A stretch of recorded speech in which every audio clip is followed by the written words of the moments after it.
Buongiorno, les toqués du tic-tac. Et pourquoi buongiorno? Parce que je suis avec Luca Raggi, italiano vero. Ben oui, puis moi, Franco Sansase. Franco Sansase. Bon, Luca, je vais vous dire, c'est simple, c'est le directeur de la recherche et du développement chez Audemars Piguet. Et là, c'est lui qui est dans l'émission parce qu'on a tout simplement la montre-bracelet la plus compliquée jamais sortie par Audemars Piguet de toute la vie de la manufacture.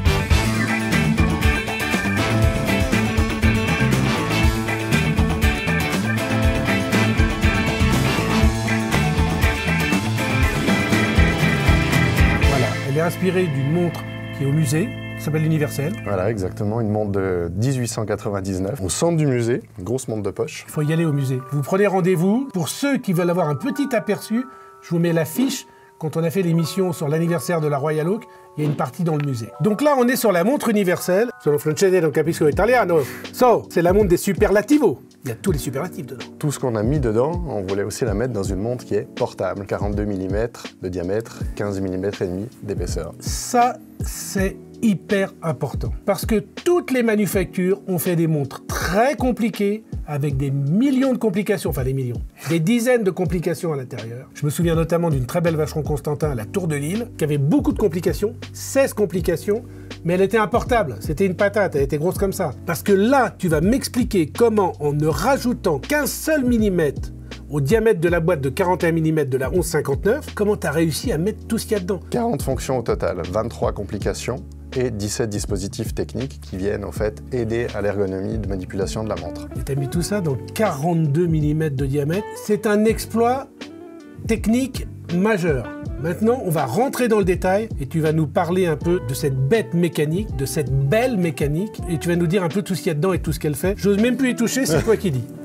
Alors, on commence en fait par un tourbillon volant. Tourbillon volant? Excuse-moi, mais c'est pas l'extraordinaire, les tourbillons, on en a plein. T'as pas mis tes lunettes là. Parce qu'en fait, c'est un tourbillon qui fonctionne à une amplitude qui est plus grande que d'habitude et qui va nous servir de réservoir d'énergie pour entraîner toutes les complications. C'est le cœur du mécanisme et c'est lui qui va vraiment gérer toute cette énergie prise par les complications. Ça veut dire que c'est le tourbillon qui régule l'énergie qui est nécessaire au bon fonctionnement de toute la montre. Voilà, en fait, le tourbillon va pouvoir emmagasiner plus qu'un tourbillon normal, dû à ce dispositif particulier. Par exemple, lors du 31 décembre d'une année, quand toutes les complications, tout le calendrier va passer à l'année suivante, par exemple, le chronographe est encore enclenché et tu peux imaginer que la grande sonnerie est activée. Tout ça va prendre de l'énergie et pourrait, en fait, arrêter la montre, la stopper. Et grâce à ce dispositif, on va avoir une réserve suffisamment grande pour entraîner toutes ces complications. C'est un tourbillon qui a été développé spécialement pour cette montre? Oui, il a été développé pour cette montre et il provient directement de la RD3 qu'on a lancée l'année dernière en Royal Oak. RD, ce sont les montres de recherche et développement de chez Audemars Piguet. Il y a la RD1. La RD1 qui était sur le son, la supersonnerie. La RD2 qui nous a servi à étudier les mécanismes extra-plats. La RD3 l'année passée sur la gestion de l'énergie. Et en fait, cette RD4 combine les trois précédentes RD. Donc c'est un concentré de toute la recherche et le développement? Exactement. Combien de temps de développement pour cette 7 ans. 7 ans de développement, incroyable. Mais tu dois bien sûr comprendre qu'elle s'appuie sur en fait toutes les technologies qu'on a développées avant. On n'aurait pas pu de zéro faire entre guillemets que 7 ans. D'accord. Tu pars d'une feuille blanche pour développer ça, il faut 15 ans, il faut 20 ans. Il faut 100 ans. Tu es le chef de projet de cette montre. Il y a Giulio Papi aussi qui a travaillé. Voilà. Donc une sommité quand même en tant que maître horloger. Qu'est-ce qu'il a fait, Giulio? En fait, Giulio, c'est lui qui a imaginé le concept, les complications, comment elles allaient interagir ensemble, comment elles allaient se mettre dans le mouvement et comment on allait les corriger. Parce qu'il y a une manière très particulière de corriger les complications dans cette montre. Très ergonomique, avec 3 couronnes, 3 poussoirs, plus du tout d'outils, comme sur un cupé traditionnel. Ah, donc tu n'es pas obligé d'avoir des petits outils pour les correcteurs. Absolument tout se fait pas. avec les mains. Exactement. Donc c'est la facilité d'utilisation qui a été le moteur du projet. C'est le maître mot, en fait c'est le travail du concepteur de la montre avant même que tu fasses un trait de crayon soit sur l'habillage, soit sur le mouvement. Et moi mon rôle a été de coordonner toute l'équipe en fait jusqu'à la sortie de la montre. Ça a été quand même une impulsion de la part de François de faire la montre la plus compliquée bracelet de chez Audemars, qu'elle soit portable, qu'elle soit facile à régler et qu'elle puisse faire fonctionner plusieurs complications sans s'arrêter. Exact, au fait son brief de base c'était même de dire créez-moi la montre à grande complication du 21e siècle. Et en fait, dans ce 21e siècle qui est assez large, on a proposé en fait cette ergonomie, cette facilité de manipulation et une taille en fait qui soit portable. Quelles sont les particularités? On va parler de quantième perpétuel. Donc je vois il y a une grande date, Oui. ce qui n'est pas courant non plus. Non. Je rappelle que la grande date est une complication récente. Ça a été inventé par Lange à la fin du XXe siècle. Oui, c'est Tu dans les vois, années 90, ouais. Et c'était inspiré de l'horloge du théâtre de Dresde. D'accord. Quand même que je t'apprenne 2-3 petits trucs, hein. Ah oui. Et cette grande date, il y a le jour, la date, le mois et l'année bissextile qui est dans un petit guichet à 4 heures. Si tu regardes bien l'année bissextile, tu vas pas avoir le 1, 2, 3, puis L. J'ai vu que tu avais les 2 derniers chiffres de l'année. Tu vois, 23. Ce qui est particulier, c'est que, à nouveau, dans cette recherche d'ergonomie, nous, on s'est dit, quand tu veux régler un QP, tu dois toujours savoir dans quelle année bissextile Comment tu tu es. veux savoir? Tu sais jamais quand est-ce que... Voilà. Et donc, on s'est dit, si on était capable d'entrer l'année et d'utiliser un mécanisme qui va lui-même regarder si elle est bissextile, bah, t'as plus besoin de t'occuper de rien. L'inspiration, c'est vraiment les smartphones. Tu entres l'année, tu lui dis pas, je suis dans une année bissextile. Exact.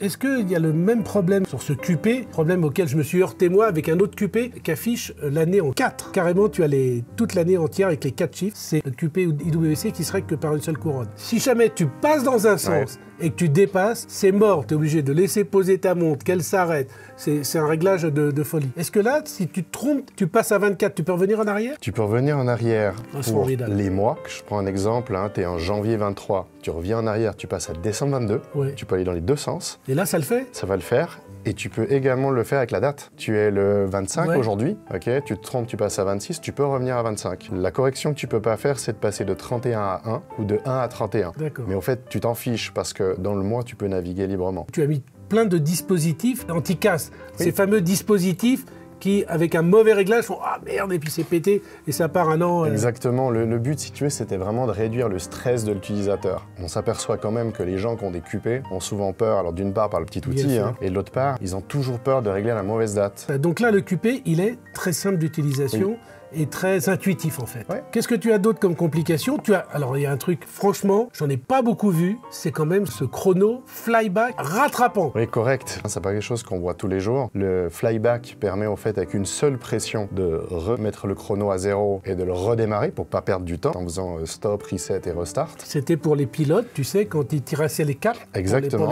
Pour les aviateurs. Et là, vous l'avez couplé à une rattrapante. Et on l'a couplé à une rattrapante. En fait, la rattrapante, c'est pour mesurer des temps intermédiaires. Ça provient en fait des courses de chevaux sur les champs de Mars. Ça permettait d'avoir le temps d'un cheval autour, tout en gardant le chronométrage complet de la course. Correct, Voilà. exact. Non mais on voit que tu as potassé Juste. un peu le dossier. Oui, quand j'ai même. regardé un peu le dossier parce que quand même, il y a des choses qui sont assez formidables sur cette montre. Dans les complications exceptionnelles, parce que là, ça ne se voit pas, mais c'est quand même une répétition minute. Et c'est surtout une grande sonnerie, une petite sonnerie. Et tu peux régler ce que tu veux. Est-ce que tu peux expliquer comment ça fonctionne? Puis quand t'en as marre, tu peux même mettre sur silence. On a la grande sonnerie habituelle qui sonne les heures, les quarts et les minutes à la demande. Elle est sur un bouton poussoir, question d'ergonomie. On voulait éviter la gâchette d'activation. Et puis la grande sonnerie, chez Audemars Piguet, elle est assez particulière. En mode grande sonnerie, à chaque quart, elle va te sonner le nombre d'heures, puis les quarts. Et en mode petite sonnerie, elle va te sonner les heures au passage. Tu me parles du verrou d'armement que l'on trouve habituellement sur les répétitions minutes, et là tu me dis c'est un poussoir. Est-ce qu'il faut entendre que le verrou d'armement qui donne l'énergie, souvent pour les répétitions minutes, là l'énergie vient d'autre part? Exact. Oui, non, Allez, moi que tu commences à comprendre. Non mais je comprends un peu comment ça fonctionne, quoi. Donc effectivement, le poussoir a une course trop faible pour armer une source d'énergie, un barillet. Et donc on a, comme dans les autres grandes sonneries, un barillet dédié, en plus en fait du barillet mouvement. Et on va libérer l'énergie contenue dans ce barillet lorsqu'on active la répétition minute ou la grande sonnerie. Et ce barillet, il se remonte par la couronne de remontoir ou par d'ailleurs le rotor? Il faut que tu parles du rotor. Attends. Parce que quand je l'ai retourné, quand j'ai vu, j'ai dit ça c'est un truc incroyable. Ça c'est la petite surprise pour C'est la la fin. petite, ouais, c'est la cerise sur le plateau, comme on dit Voilà. chez moi. Donc là, le barillet, il se remonte par 2 boutons séparés, ou c'est le même système qui remonte les 2 barillets? Alors le même système à la couronne, dans un seul sens, en fait, tu vas remonter le barillet mouvement et le barillet de la sonnerie, et l'automatique, qu'on va découvrir ensemble, permet de remonter également les deux. Tu n'as plus à te soucier de, dans un sens, tu remontes le barillet de sonnerie, dans l'autre sens, le barillet de mouvement.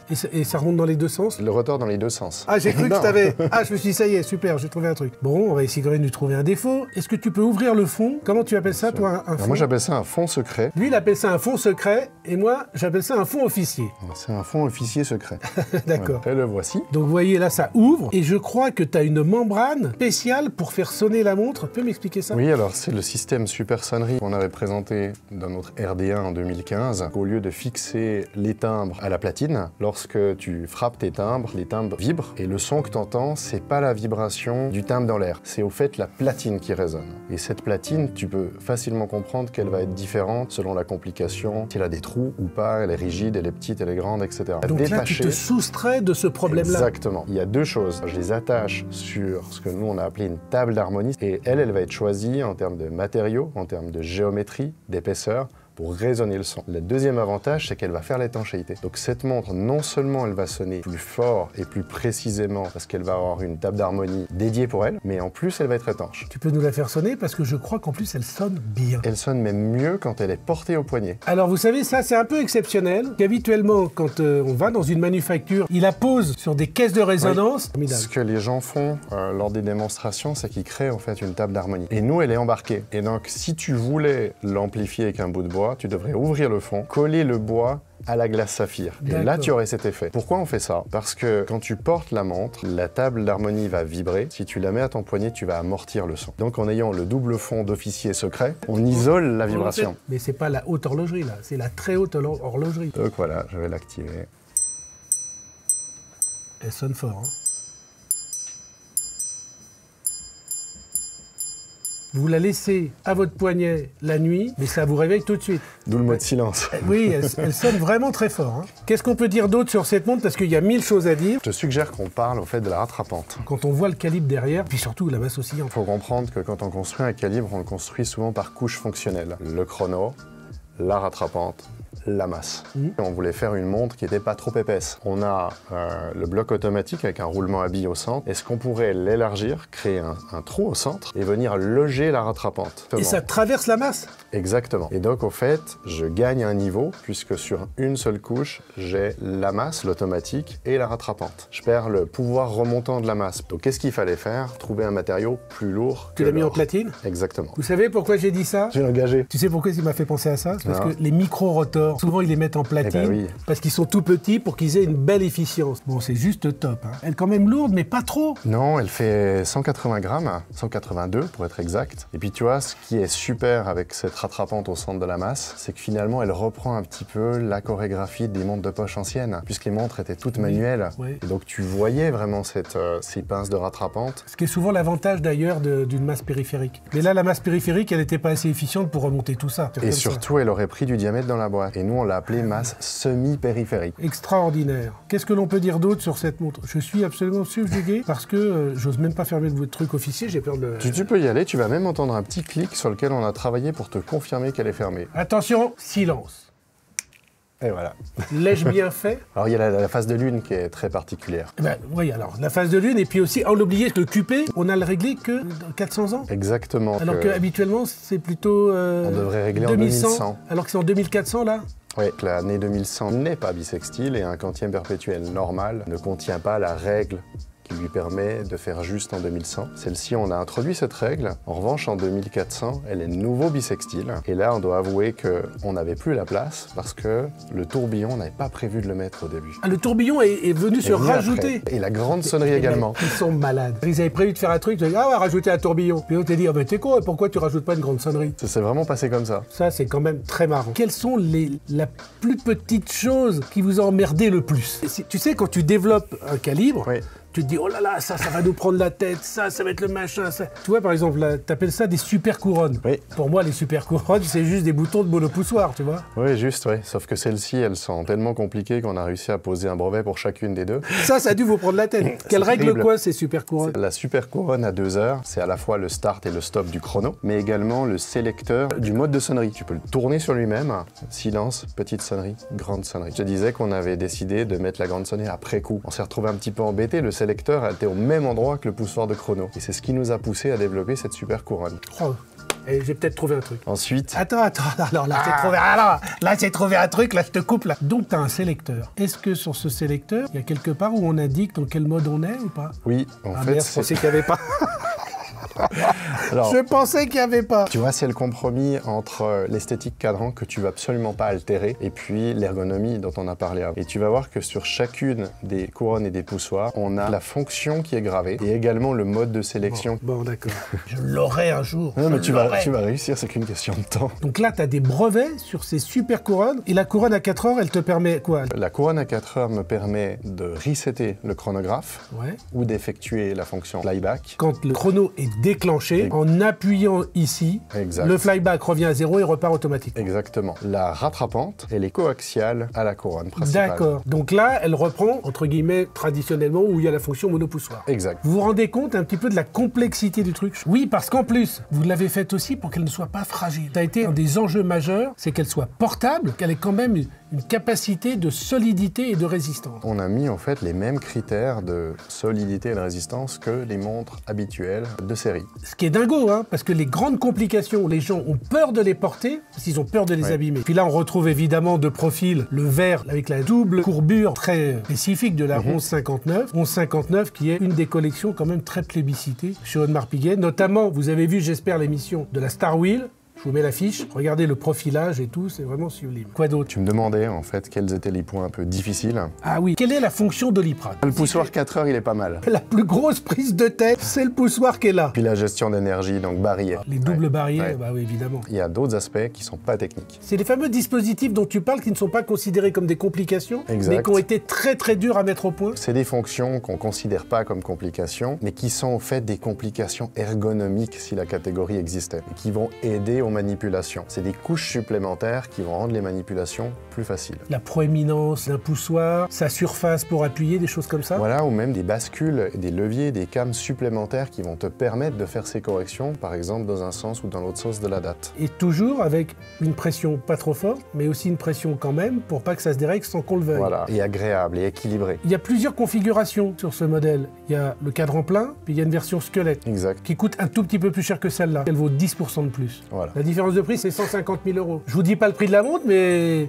si vous savez calculer, vous aurez compris quel est le prix. Et surtout, il y en a une qui a un tachymètre et pas l'autre. Oui, non, mais on voit que tu suis. Ouais. Et aussi, les disques d'affichage du jour et du mois ne sont pas les mêmes. Oui, tout à fait. J'ai vu que le disque de la squelette ne pouvait pas s'afficher dans le guichet. Vous avez deux disques différents pour afficher dans le guichet ou pour afficher en squelette. Quand on a décidé de faire la version squelette, qui non plus ne faisait pas partie des plans de base, encore un, Mais qui a décidé de ça? je peux pas dire ça. Ça, c'est François. François, c'est Monsieur Plus. Non, c'est pas vrai, c'est un peu collectivement en fait qu'on s'est dit mais il nous faut absolument une version squelette pour cette montre. Le coût à payer, ça a été de reconcevoir toute la planche du quantième perpétuel parce que habituellement on peut tenir certains éléments du cube avec le cadran et quand tu as une version à jouer, Ben là, tu peux pas. Voilà. D'où la différence de différence. prix. Évidemment. Je préfère la version cadran plein. Elle donne une gueule de montre normale à une montre qui est ultra pas normale. C'est la montre paranormale. Montre paranormale, mais qui a quand même une qualité que toutes les autres ont. Quand elle est arrêtée, elle donne l'heure exacte. 2 fois par jour. Ah, quand même. Quand même, le mec est bien. Bon, ça s'appelle l'Universel. Est-ce qu'on dit à la communauté le petit surnom que je lui ai trouvé quand on s'est vu à Paris? Mais oui. Moi, je l'ai surnommé la Marilyn, parce que lui, avec ses équipes, ils ont mis 7 ans pour la développer. Et 7 ans de réflexion, c'est juste le film avec Marilyn Monroe, le film de Billy Wilder. Et voilà, la boucle est bouclée. Restez connectés, mais avant qu'on ait des bombasses comme ça à vous montrer, là, il va passer de l'eau sous les ponts. Vous en avez une en développement pour les 10 ans qui viennent? Bien sûr. On peut pas s'arrêter. Hein. Avec ces mecs-là, jamais ça ne s'arrête. Allez, à tout à l'heure. Ciao, ciao. Ciao, ciao bello. Come stai? Bene tu?